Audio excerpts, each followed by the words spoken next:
All right, what's going on, everybody? Hope all is well. UFC 309 is in the books, and now I'm here to recap the night of fights. Overall, the card wasn't doing too well until we hit the co-main event and the main event. I think those two fights definitely saved this card because it's a big event. It's Madison Square Garden. You kind of hope every fight is absolutely incredible, like one back to back to back. But this wasn't really the case. The fights were okay, but boy, did it change gear when we hit the co-main event and the main event. But I'll get to those fights. First and foremost, kicking off the main card, we had Mauricio Rufy getting it done against James Lotop. I mean, Rufy did his thing. He's such a fun fighter to watch. He's very free flowing. I mean, everything is just crisp and clean, very creative in there. And James Longtop is as tough as they come. Rufy threw everything but the kitchen sink at Low Top and couldn't get Low Top out of there. I mean, Low Top, he's definitely one of the toughest fighters on the roster. But yeah, Rufy did his thing. I'm very curious to see who he fights next. There's a lot of fun matchups for him at 155. Probably, I don't know. They could give him Benoit Saint Denis. Who else is up there? I don't know. Probably a Bobby Green next. But nevertheless, whoever they put in front of him, I'm gonna be watching because, like I said, I enjoy watching Rufy fight. He's so technical, so creative in there. I mean, yeah, this kid, he's going places. Yeah, he's gonna be a problem. Now it'll be interesting to see how he fares against a high level wrestler that could take him down. But until then, man, he is a absolute problem on the feet. And James Lotop,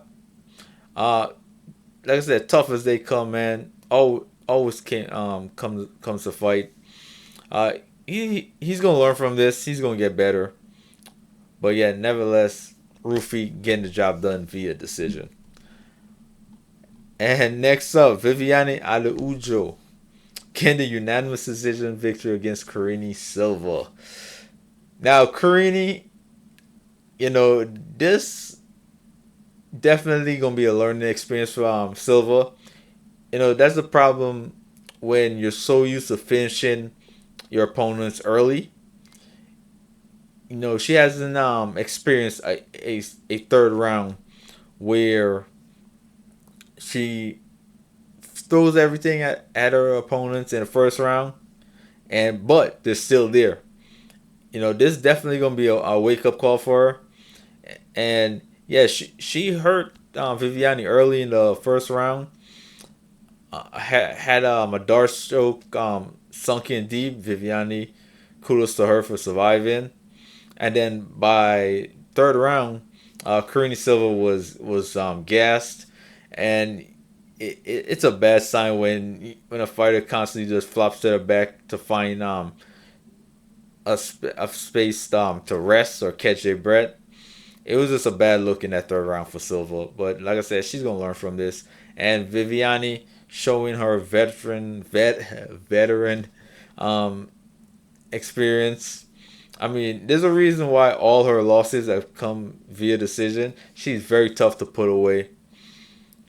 But yeah, overall, I was surprised. I thought Karine was gonna get her out of there, but man, kudos to Viviane.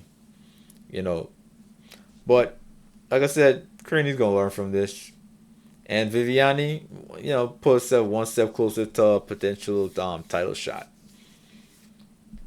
All right, and next up, Bo Nickel, getting the job done against Paul Craig.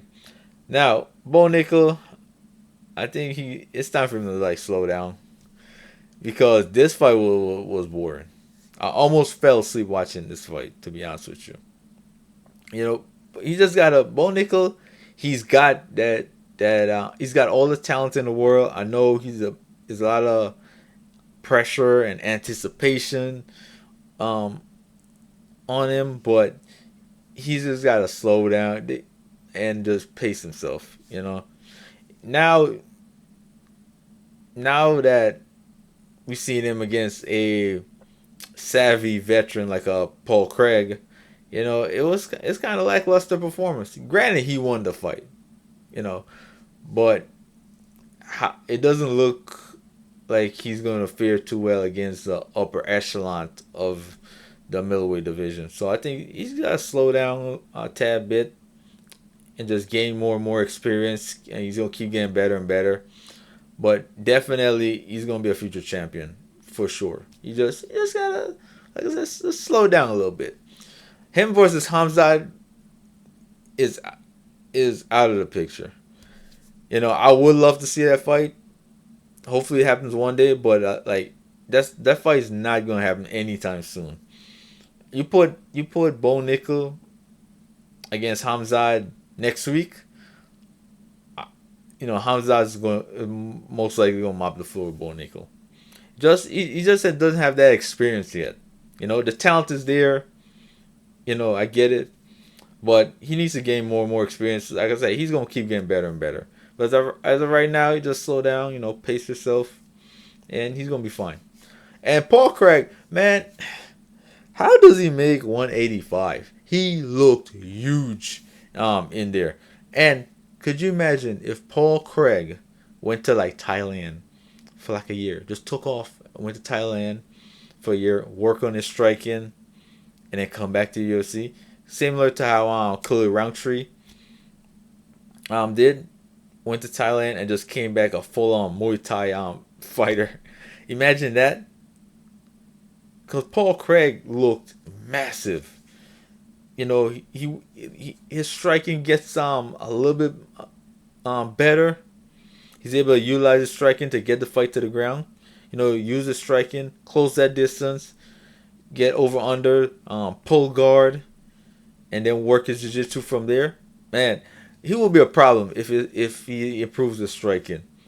But nevertheless, Bo Nickel getting it done. Lackluster performance. It was just a flat out boring fight. Well, he got the W. That's most important. All right, and in the co-main event, Charles Oliveira versus Michael Chandler. Man, this fight lived up to the hype and then some. Oliveira, he everything was working for him. He was hurting Chandler on the feet. He took him down, took his back, threatened with submissions. Everything was going perfectly fine. And shout out to Michael Chandler for his submission defense, man. Because a lot of guys usually don't survive that long when Oliveira takes their back. It's almost instantaneously when Oliveira takes an opponent's back, he chokes them out like that. But kudos to Michael Chandler, man. His submission defense was on point. And his conditioning as well. To take that amount of punishment through 4 rounds, and then in the 5th round, still manages to hurt Oliveira badly. And he was 2 shots away from winning this fight, man. It was similar to the similar scenario in the first fight. The only difference was in the first fight, he almost had Oliveira out of there in the first round. In this fight, he almost had Oliveira out in the 5th and final round. I mean, like I said, Oliveira looked flawless. Everything was working for him until they hit that 5th round, man. And Michael Chandler, he almost so close to getting Oliveira out of there. Oliveira managed to secure a takedown, a crucial takedown, and took his back and controlled him. And Michael Chandler, to stand up while Oliveira is on his back and just drop back, just slams them to the ground is insane. And then to do that not only once but twice, I mean, kudos to Chandler, man. Oh, I mean, this guy, he's just must see TV. Both these gentlemen is must see TV, man. I mean, that was an incredible fight, absolutely incredible fight. I mean, in my eyes, they definitely stole the show because you have Oliveira dominating from round one to round four, just having his way, hurting Chandler on the feet, threatening with submissions, all that. And then the fifth and final round, Michael Chandler hurts Oliveira with a combination. Just had him badly hurt. Now, kudos to the ref for not stepping in there, stopping that fight. I know some of the punches he some of those shots when he had him hurt, it got caught the back of the head of Oliveira, but you kind of got to let that go. I mean, this is Chandler's Hail Mary. This is last opportunity. He's clearly losing the fight, you know. But kudos to the ref to just let that slide, you know, instead of stopping that moment. Because who knows, Michael Chandler, he was like 2 shots away from getting Oliveira out of there, you know. But yeah, man, incredible fight. I mean, we definitely need a rubber match. You know, we definitely need a rubber match between these two gentlemen down the road. But Michael Chandler, what's next for him? I don't know.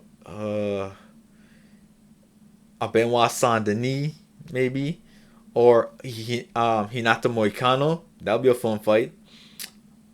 And Charles Oliveira most likely is gonna fight the winner of Islam Makhachev and Arman Sarukian. But that remains to be seen. But nevertheless, man, I could watch these two guys fight every month if they allow it. You know, I don't think anybody would be complaining. I mean, these guys, just two amazing athletes, always come to fight. You know, proven finishers. Just overall incredible fight. Incredible fight. And the main event, Jon Jones getting the job done against Stipe Miocic. I mean, Jon Jones, man, he's the GOAT. He is the GOAT. He is the GOAT. I don't think you're never gonna witness another Jon Jones with his resume, with the caliber of opponents that he's taken out back to back to back to back, never lost. You know that one needs to go. To be honest with you, they just legalized the 12 to 6 elbow that got him disqualified early in his career against Matt Hamill. You know that one needs to go. It should be 28-0. I mean, this guy is he's the perfect build to become a UFC champion. I mean, he's got the skill set, the build, the mindset. He's just the perfect fighting machine. I mean, that spinning back kick was nasty. And also, you don't get in the heavyweight division. You don't get a lot of like front kicks, oblique kicks to the body. I mean, to the leg. You know, you don't get a lot of those. You get, you know, mostly guys in the heavyweight division, they throw leather. You know, they don't really set things up because in the heavyweight division, it doesn't take much at all. You know, all it takes is one shot to change the complexion of a fight. But I think the closest thing to Jon Jones is a Tom Aspinall. You know, that fight needs to happen, and I believe it's going to happen. But Stipe Miocic, I mean, I know it's not the way he wanted to end his career, but Stipe had a phenomenal career, man. Most heavyweight title wins in the UFC. I mean, he's beaten some of the best. You know, he'll go down, definitely go down as one of the greatest heavyweights of all time for sure. You know, he's just, you know, he's up in age. You know, he didn't look like the Stipe that beat Francis Ngannou in the first fight. The Stipe that stopped Daniel Cormier. He's not that Stipe. Now, if we could have like a prime Stipe versus a prime Jones, the outcome might be different. But that's just wishful thinking. But yeah, Stipe, man, like I said, amazing career. You know, and on top of that, he's a firefighter. He's a full time firefighter while being a UFC champion.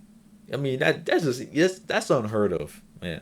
But yeah, hats off to Steven, man. I wish him all the best in whatever he decides to do next. Obviously, he's going to continue being a firefighter, but any other adventures he decides to departure on, I wish him all the best, man. I mean, just incredible champion.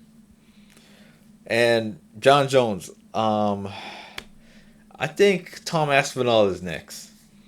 And for Jon Jones, he wants, in order to fight Tom Aspinall, he wants that like FU money. And I mean, he's the guy that could get it from the UFC. He could call whatever number, and I believe the UFC is going to pay him that amount. Because, I mean, why wouldn't you? I mean, he's undefeated. He's the greatest of all time. I think he believe right now he's on a 20 fight winning streak. Yeah, I believe he's gonna get his FU money and he's gonna fight Tom Aspinall. That fight is gonna be insane. I believe it's going to happen. He's gonna fight Tom Aspinall next. Alex Pereira, I mean, he could fight Ankalaev, or he could come up to heavyweight and fight somebody else at heavyweight, and then get the winner of Jones versus Aspinall. I think that's gonna be the move, but we'll see what happens. But yeah, I'm definitely excited to see Jon Jones versus Tom Aspinall.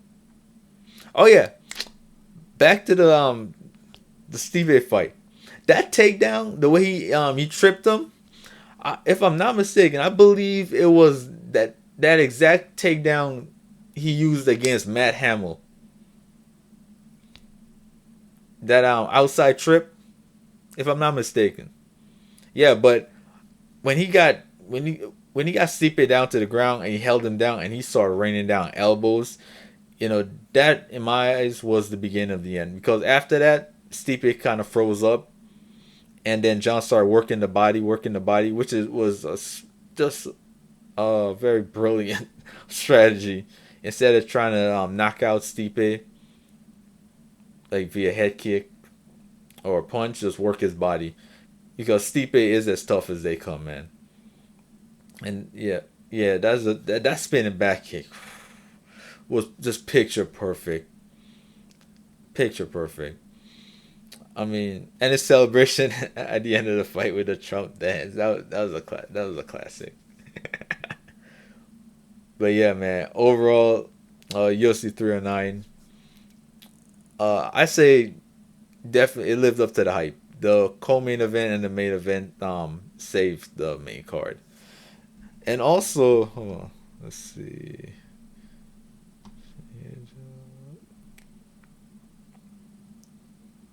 Jim Miller getting the job done.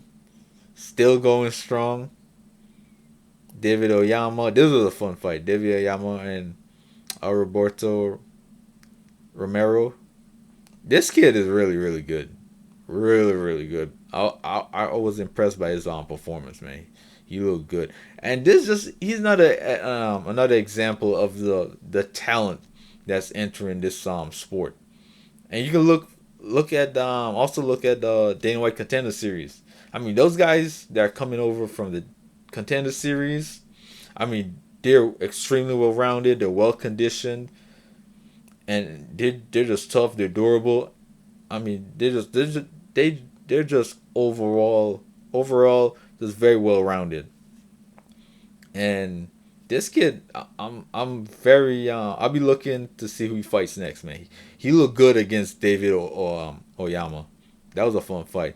Marcin Tibura, oh man, he brutalized brutalized them with those elbows were nasty by Tabora.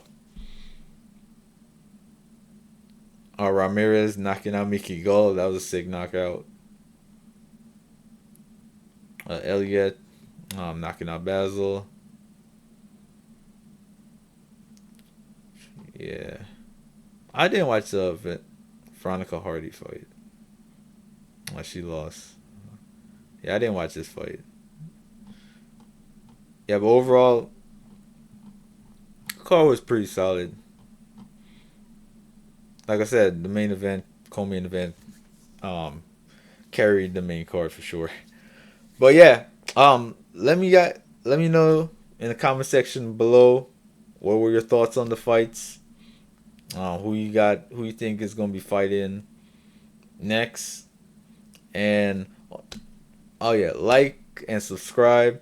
And until next time, you guys be safe and enjoy the fights. Peace.